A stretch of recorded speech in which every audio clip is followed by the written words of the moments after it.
आकाशवाणी संबलपुर आंचलिक खबर पढ़ुछन अतीश कुमार शतपथी। जुहार पहला मुखिया खबर। विकसित भारतर परिकल्पना पूर्वोदयर विकास ओडिशार मूल होइछे कहले मुख्यमंत्री। भुवनेश्वर इन्फोभैली 2 ठाने भारतर पहला अत्याधुनिक 3D ग्लास सेमीकंडक्टर पैकेजिंग प्रकल्प कले शिलान्यास। ओडिशा के शिल्प समृद्ध करवार और आईटी हब भावे विकसित करवार लगी चेष्टा जारी रहबा बोली केंद्र मंत्री अश्विनी वैष्णव सूचना। भुवनेश्वर रेल स्टेशन चलीथिबार भिन्न भिन्न उन्नयन काम कले समीक्षा और यकृत जतन और समस्या बाबदे सचेतन सृष्टि नहीं करी आज पालन करा जाउछि विश्व यकृत दिवस। एथर पूरा खबर। विकसित भारतर परिकल्पना पूर्वोदयर विकास खास करी ओडिशार मूल होइछे बोली मुख्यमंत्री मोहन चरण माझी कहिछन। भुवनेश्वर इन्फोभैली 2 न एच देशर पहला अत्याधुनिक 3D ग्लास सेमीकंडक्टर पैकेजिंग प्रकल्पर शिलान्यास अवसर मुख्यमंत्री कहिछन इटा देशर पहला अत्याधुनिक 3D पैकेजिंग प्रकल्प हेबा। पृथ्वीर बड़ कंपानी इंटेल, लॉकेट मार्टिन और अप्लाइड मेटेरियल्स बागिर प्रतिष्ठान ओडिशान 3D ग्लास समाधान सांगे जड़ीदीर प्रकल्प मूल करबे। ई प्रकल्प लगी सरकार 2000 कोटी टंका निवेश करुछन आ रिथि 2500 नियुक्ति सुजोग मिलबा बोली मुख्यमंत्री श्री माझी कहिछन। 3D glass solution semiconductor company पाई आज शिलान्यास करागला। आम देशर नुहे सारा विश्व रे मध्य एक अग्रणी सेमीकंडक्टर मैन्युफैक्चरिंग यूनिट एथिरु प्रस्तुत होउतबा कंपोनेंट गुड़िक आगामी दिन में artificial intelligence system, high performance computing एवं प्रतिरक्षा इलेक्ट्रॉनिक्स क्षेत्र में गुरुत्वपूर्ण भूमिका ग्रहण करिया पाई जाउछि। एई 3D ग्लास सॉल्यूशंस कंपनी रो कंपोनेंट गुड़िक देश रे प्रथम थर पाई हमर ए ओडिसा रे भुवनेश्वर रे एई पवित्र माटी रे तार प्रोडक्शन करा जिवो। भारत न गला 12 बछर भितरे इलेक्ट्रोनिक्स उत्पादन क्षेत्र 6 गुना बढ़िथिबार केंद्र इलेक्ट्रोनिक्स और प्रजुक्ति विद्या मंत्री अश्विनी वैष्णव कहिछन। भारत इहादी इलेक्ट्रोनिक्स क्षेत्रति विश्व नेतृत्व नेबार स्तर के जाउछे। भुवनेश्वर इन्फोभैली 2 न 3D ग्लास पैकेजिंग यूनिट रो शिलान्यास उत्सव थी जोग देकरी मंत्री श्री वैष्णव कहिछन ई प्रकल्प अत्याधुनिक 3D पैकेजिंग ज्ञान कौशल व्यवहार करी सेमीकंडक्टर उत्पादन करबा।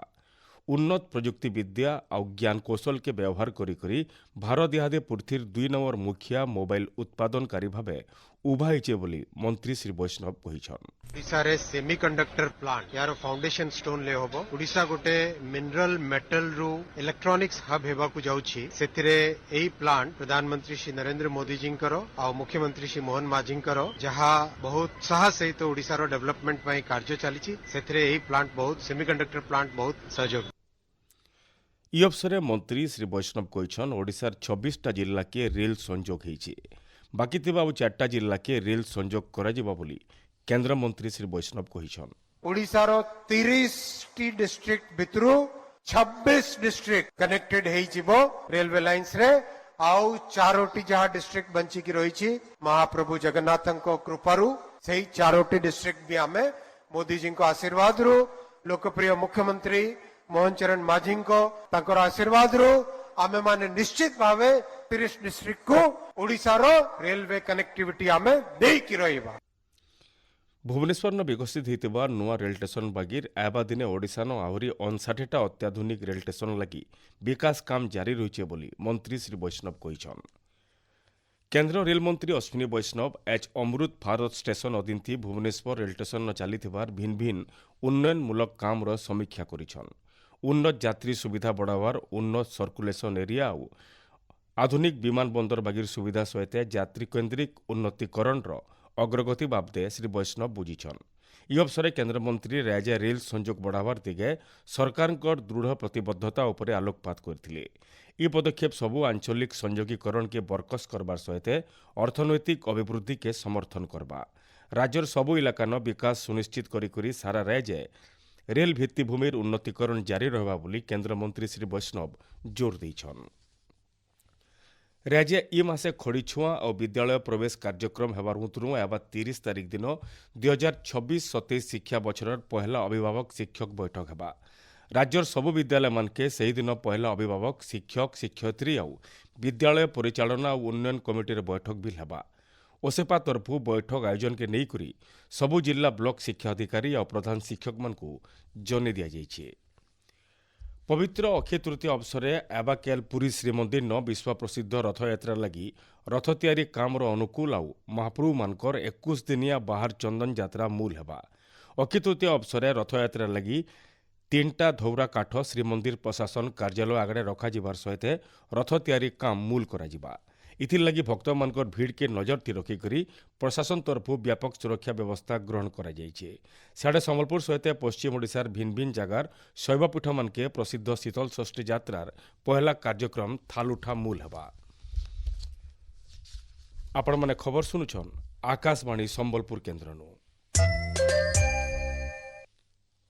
ଯକୃତର ଠିକ୍ କରି ଯତ୍ନ ନେବାର ଓ ଇତାର ସମସ୍ୟା ଦିଗେ ଲୋକକୁ ସଚେତନ କରବାର ଲାଗି ଆজ ବିଶ୍ୱ ଯକୃତ ଦିବସ ପାଳନ କରାଯାଉଛି। ଏ ବছର ଦିବସର ବାର୍ତ୍ତା ହେଉଛି କଠିନ ଅଭ୍ୟାସ ସୁସ୍ଥ ଯକୃତ।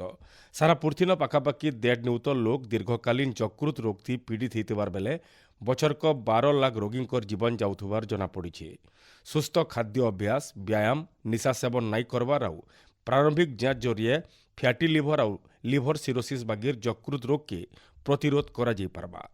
ବିଶ୍ୱ ଯକୃତ ଦିବସ ଅବସରରେ କେନ୍ଦ୍ର ସ୍ୱାସ୍ଥ୍ୟ ଓ ପରିବାର କଲ୍ୟାଣ ମନ୍ତ୍ରୀ ଜଗତ ପ୍ରକାଶ ନଡ୍ଡା ନାଗରିକମାନଙ୍କ ସ୍ୱାସ୍ଥ୍ୟ ଲାଗି ସଚେତନ ରହିବାର ସହିତ ଗୋଟିଏ ସୁସ୍ଥ ଯକୃତ ଆଉ ସୁସ୍ଥ ଭବିଷ୍ୟତ ଲାଗି ଠିକ୍ ନିଷ୍ପତ୍ତି ନେବାରକେ ଆହ୍ୱାନ ଦେଇଛନ୍। ଗୋଟିଏ ସୁସ୍ଥ ଯକୃତ ସୁସ୍ଥ ଜୀବନର ଚାବିକାଠିଏ ବୋଲି ସାମାଜିକ ଗଣମାଧ୍ୟମ ଜରିଏ ଶ୍ରୀ ନଡ୍ଡା କହିଛନ୍। ରାଜ୍ୟ ତାତି ବଢ଼ୁଥିବାରୁ ଲୋକକୁ ସେତୁ ସୁରକ୍ଷା ଦେବାର ଲାଗି ସରକାର ଅଧିକା ଆଶ୍ରୟସ୍ଥଳୀ ତିଆରି କରିବେ। ରାଜସ୍ୱ ବିଭାଗର ମାର୍ଗଦର୍ଶିକା ଅନୁସାରେ ଜିଲ୍ଲାପାଳମାନେ ଆଶ୍ରୟସ୍ଥଳୀ ତିଆରି କରବାର ଲାଗି ନିଷ୍ପତ୍ତି ନେଇପାରିବେ ବୋଲି କୁହାଯାଇଛି। ତାତି ବଢ଼ୁଥିବାରୁ ରାଜ୍ୟ ସ୍କୁଲ ଛୁଟି ଲାଗି ରାଜସ୍ୱ ଆଉ ଗଣଶିକ୍ଷା ବିଭାଗ ଭିତରେ ଆଲୋଚନା ହୋଇଛି। ଜିଲ୍ଲାପାଳମାନଙ୍କୁ ଏହି ବାବଦରେ ନିଷ୍ପତ୍ତି ନେବାର ଲାଗି କୁହାଯାଇଛି।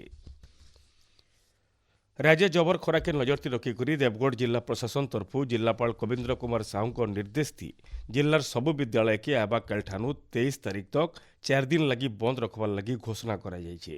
ଏହି ସମୟଥି ସବୁ ଅଙ୍ଗନବାଡ଼ି କେନ୍ଦ୍ର ସ୍କୁଲ କଲେଜ ଆଉ ବୈଷୟିକ ପ୍ରତିଷ୍ଠାନ ବନ୍ଦ ରହିବା ଆଉ ଏହି ସମୟ ଭିତରେ ହେବାରକେ ଥିବାର ପରୀକ୍ଷା ସବୁ ଜାରି ରହିବା ବୋଲି କୁହାଯାଇଛି। ସମ୍ବଲପୁର ବୌଦ୍ଧ ସୁବର୍ଣ୍ଣପୁର ଝାରସୁଗୁଡ଼ା ଜିଲ୍ଲାର ଆବାକାଲଠାନୁ 22 ତାରିଖ ତକ ଛୁଟି ଘୋଷଣା କରାଯାଇଥିବାର ବେଲେ କଳାହାଣ୍ଡି ବଲାଙ୍ଗୀର ନୂଆପଡ଼ା ଜିଲ୍ଲାର 21 ତାରିଖ ତକ ସବୁ ସ୍କୁଲ କଲେଜ ବନ୍ଦ ରହିବା ବୋଲି ଘୋଷଣା କରାଯାଇଛି। ବୟନଶିଳ୍ପ ମନ୍ତ୍ରଣାଳୟ ତରଫରୁ ବିଶ୍ୱ ସୂତ୍ର ପୂର୍ତ୍ତି ଲାଗି ଭାରତର ବୁଣାକାର ନାଥି ଗୋଟିଏ ନୂଆ ପଦକ୍ଷେପ ମୂଲ କରାଯାଇଛି। ଇ ଚେଷ୍ଟା ଉପରେ ଆଧାରିତ ଗୋଟିଏ ଡିଜାଇନ୍ର ସଂଗ୍ରହକେ ଭୁବନେଶ୍ୱର ଆୟୋଜିତ ହୋଇଥିବାର 61 ନମ୍ବର ଫେମିନା ମିସ୍ ଇଣ୍ଡିଆ ପ୍ରତିଯୋଗିତାଟି ଉପସ୍ଥାପିତ କରାଯାଇଥିଲା। ଇତାର ଜରିଏ ଭାରତୀୟ ହସ୍ତତନ୍ତକେ ଗୋଟିଏ ସାମୟିକ ବିଶ୍ୱ ଢାଞ୍ଚାକେ ଉପସ୍ଥାପନ କରବାର ଲକ୍ଷ୍ୟ ରଖାଯାଇଛି।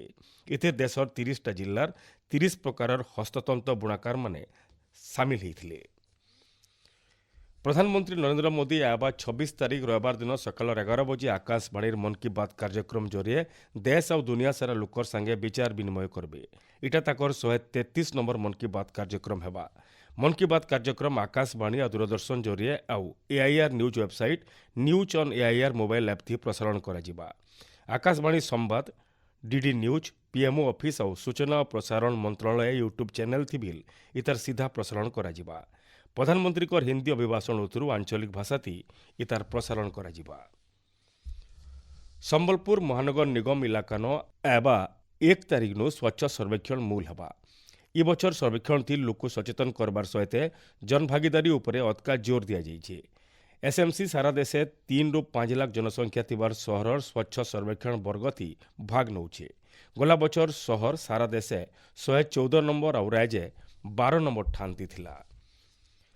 ରାଜ୍ୟ ଗରମ ଓ ଗୁଲଗୁଲି ପାଗ ଜାରି ରହିଛି। ଆବା 6 ରୁ 7 ଦିନ ତକ ଦିନର ତାପମାତ୍ରାଥି କେନ୍ସି ପ୍ରକାରର ବଡ଼ ପରିବର୍ତ୍ତନର ସମ୍ଭାବନା ନାଇଁନ ବୋଲି ଭୁବନେଶ୍ୱର ଆଞ୍ଚଳିକ ପାଣିପାଗ ବିଜ୍ଞାନ କେନ୍ଦ୍ର ତରଫରୁ ସୂଚନା ଦିଆଯାଇଛି। ଆବା 24 ଘଣ୍ଟା ଭିତରେ ବିଜୁଳି ଘଡ଼ଘଡ଼ି ସହିତ ବର୍ଷା ହେବା ବୋଲି 10ଟା ଜିଲ୍ଲାକେ ସତର୍କ ସୂଚନା ଜାରି କରାଯାଇଛି। ଶେଷ ମୁଖ୍ୟ ଖବର ଫେର ଖାଏ।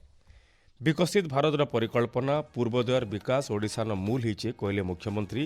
ଭୁବନେଶ୍ୱର ଇନ୍ଫୋଭ୍ୟାଲି 2 ଠାନେ ଭାରତର ପହିଲା ଅତ୍ୟାଧୁନିକ 3D ଗ୍ଲାସ୍ ସେମିକଣ୍ଡକ୍ଟର ପ୍ୟାକେଜିଂ ପ୍ରକଳ୍ପର କଲେ ଶିଳାନ୍ୟାସ। ଓଡ଼ିଶାକେ ଶିଳ୍ପ ସମୃଦ୍ଧ କରବାର ଆଉ ଆଇଟି ହବ୍ ଭାବେ ବିକଶିତ କରବାର ଲାଗି ଚେଷ୍ଟା ଜାରି ରହିବା ବୋଲି କେନ୍ଦ୍ରମନ୍ତ୍ରୀ ଅଶ୍ୱିନୀ ବୈଷ୍ଣବଙ୍କର ସୂଚନା।